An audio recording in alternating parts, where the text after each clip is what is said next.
your beats. HustleDreamProduction. Alright YouTube, so before you actually start cutting, what you want to do is pick the hair out or lay the hair down. How you start is how you finish. So if you start off sloppy, chances are your blends are going to be sloppy, so make sure you start off neat. Alright you guys, so I asked my client what length he liked on top.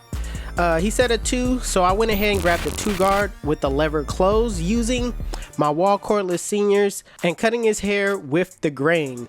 Now I'm making sure before I actually started cutting, I made sure that I checked for cowlicks, check for just any imperfections in the hair. I also asked my client if he had any cowlicks. You want to make sure that you do these things, that way you won't cause any nicks or just gouge them in the front of the line, because that's where most cowlicks are.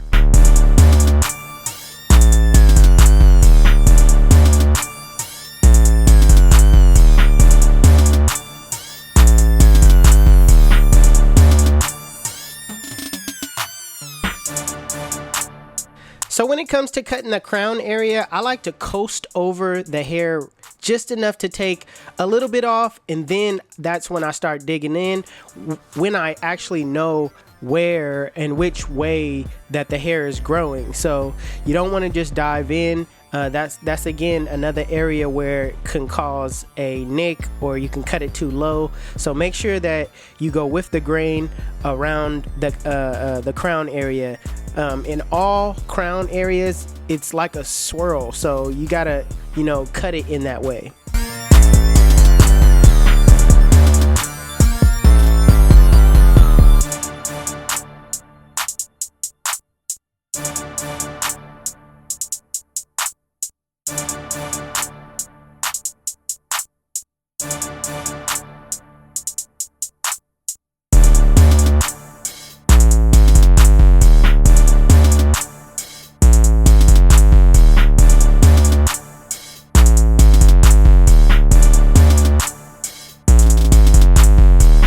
So now that you have all the hair cut off at the length that you want on top, now it's time to set in the bald line. I'm using my Fabulous Skeleton FX to set it in, and I'm dropping it in the back, making sure that I set this bald line as neat as possible.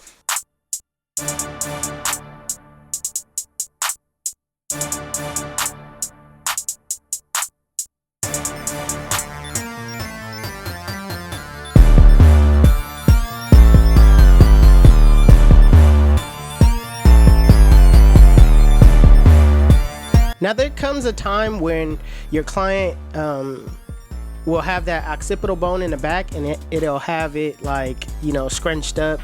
You got to make that decision whether to go in the crease or at the bottom of the crease. I decided to go below it because I don't know, it just going into the crease, it would kind of leave like a harsh bottom line. So I didn't want to do that. I still wanted to show the transition outside of that crease. So you just got to make a decision what you want your blend to look like when it's all said and done. So that's the option that I chose, not to do it in the crease. That way it won't look like he still has a harsh guideline back there.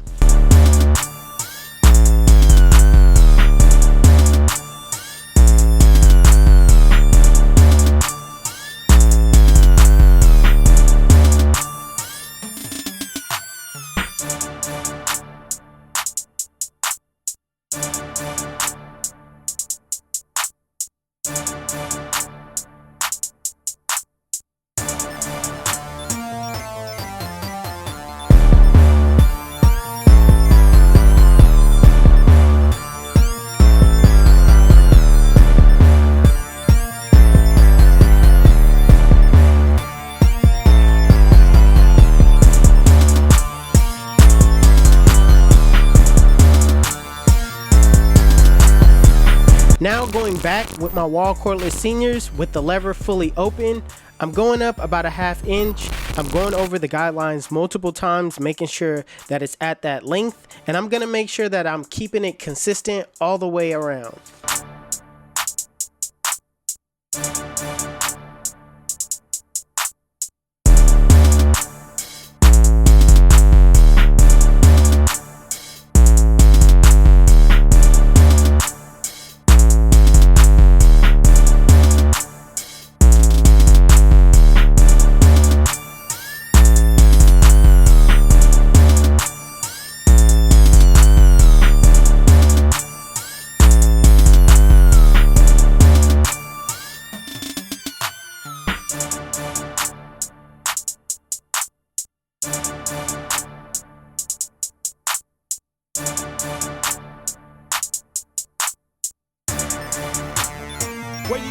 HustleDreamProduction. So now I'm using the one guard with the lever open, and I'm doing basically the same exact thing. I'm going up about a ½ inch, going up and going over that guideline multiple times so I make sure that it's at that length. And a lot of times it's not just that up and down motion that you need to have. Sometimes going sideways will get that hair cut down to that proper length as well.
So there's still bulk at the top. So what I'm gonna do is I'm gonna grab my 2 guard with the lever fully closed, and I'm gonna go against the grain, making sure that, you know, I bring that bulk down a little bit, knowing that it's not really, you're not really setting a guideline, you're just kind of bringing down that bulk. And you want to make sure you don't dig in. All right, make sure that you just run the clipper straight up off of your client's head. Don't always dig in when you're up in that you know, that ridge area.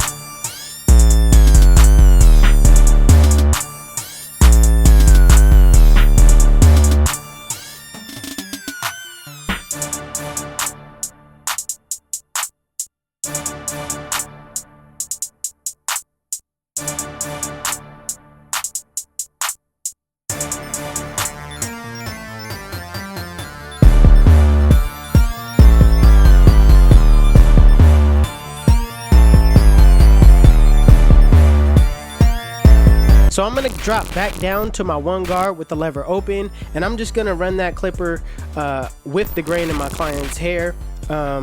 This is just taking it down, all the leftover hairs that's sticking up. You're really just making sure everything is laid down at this point.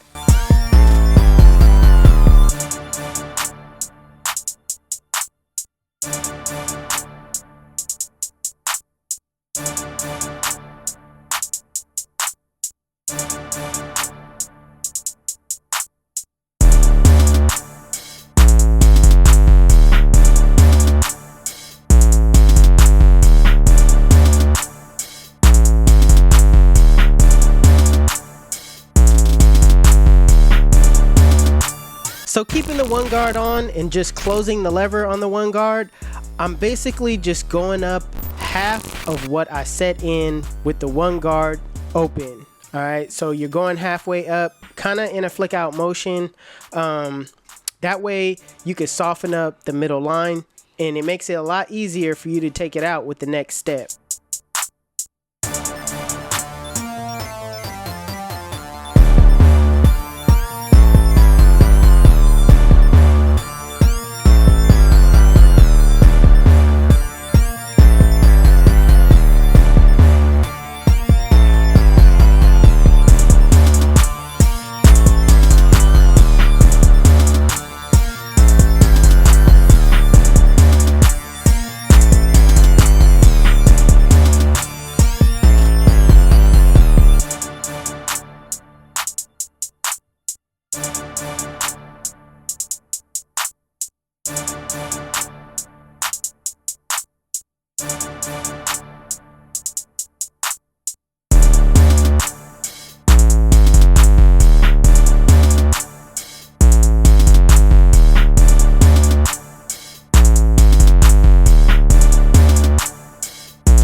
Now putting on the zero guard with the lever fully closed, in a flick out motion, flick out that middle line. Now, the best way to do this is to have a flick out motion, all right?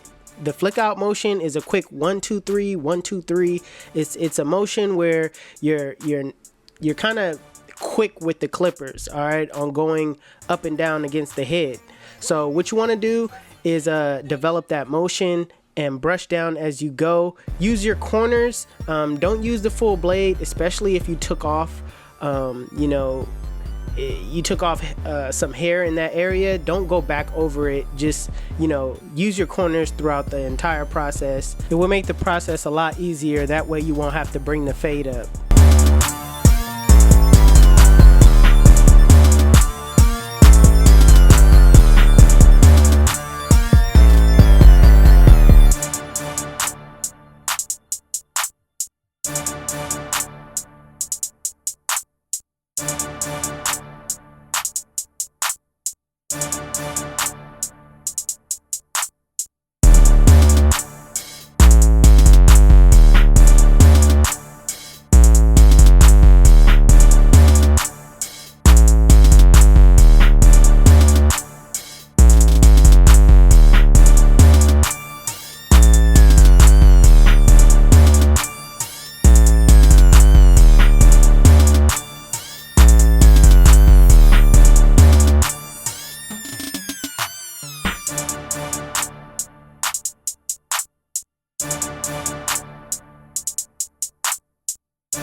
So with no guards on at all and just closing the lever, using the flick out motion, flick out that bottom line. Now remember to start below the line, flick to the line, and adjust your lever as you go up. So if you need to go up in any way to blend in, adjust your lever.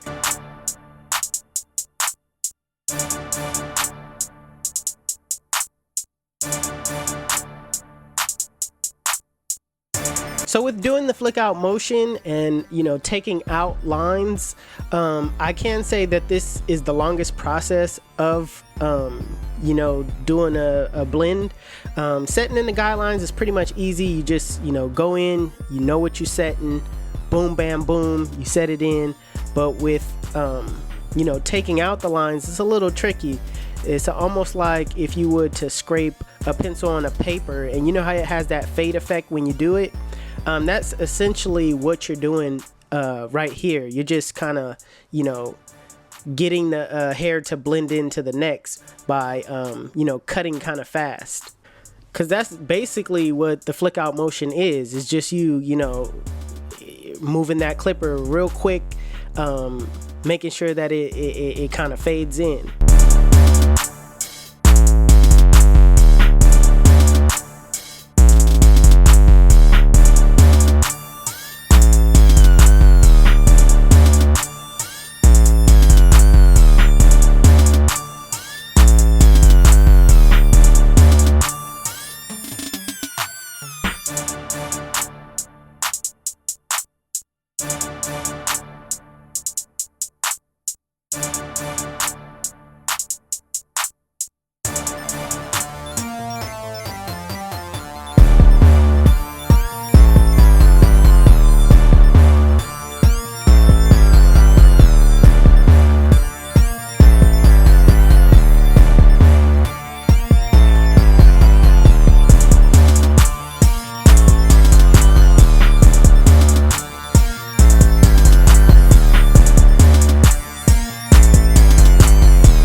So right now, this is like the most important part of the blend, and that's detail work. What I like to do is look in the mirror or look away for a couple of seconds and come back, give my eyes a fresh new start.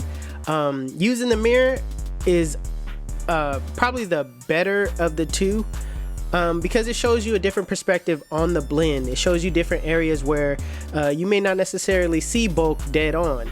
So if you don't have access to a mirror behind you, I would say rest your eyes. All right, these are for the barbers or the moms or dads that's cutting in the kitchen.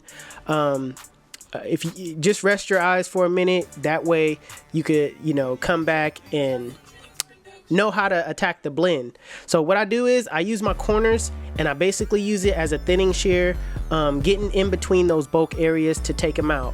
Now I memorize my guidelines so I know which guard to use to come out and take out the bulk.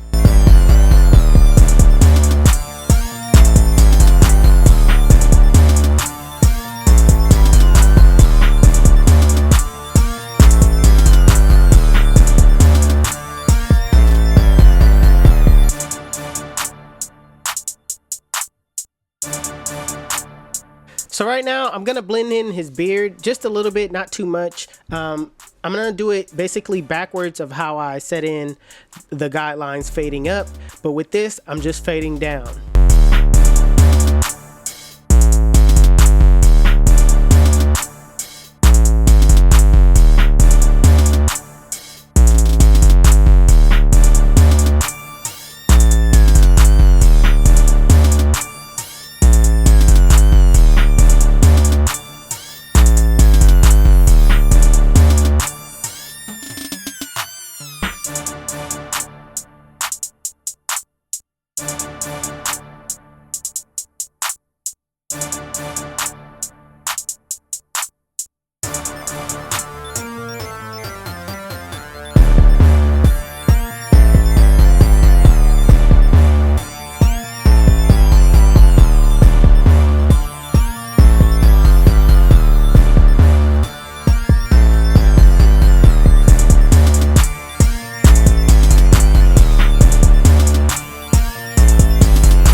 where you get your beats. HustleDreamProduction.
Listen, let me tell you why they call me 360. When they sit in my chair, I spin them in the full 360, and they come out looking like, damn, son, we make it look easy. YouTube, this is the cut. And if you like it, make sure you give it a thumbs up. If you're new to my channel, please hit that subscribe button. Also, Hustle Dreams Production, that's my brother, he does all my beats. His YouTube channel will be linked in the description below. Make sure you guys go give him a follow. Also, if you want to know where you can find any tools that you've seen in this video, links will be in the description below. Otherwise, you guys can follow me on Instagram and TikTok. My TikTok is official360Jeezy and my Instagram is 360Jeezy. But it's your boy 360Jeezy, and I'm out of here. Chill.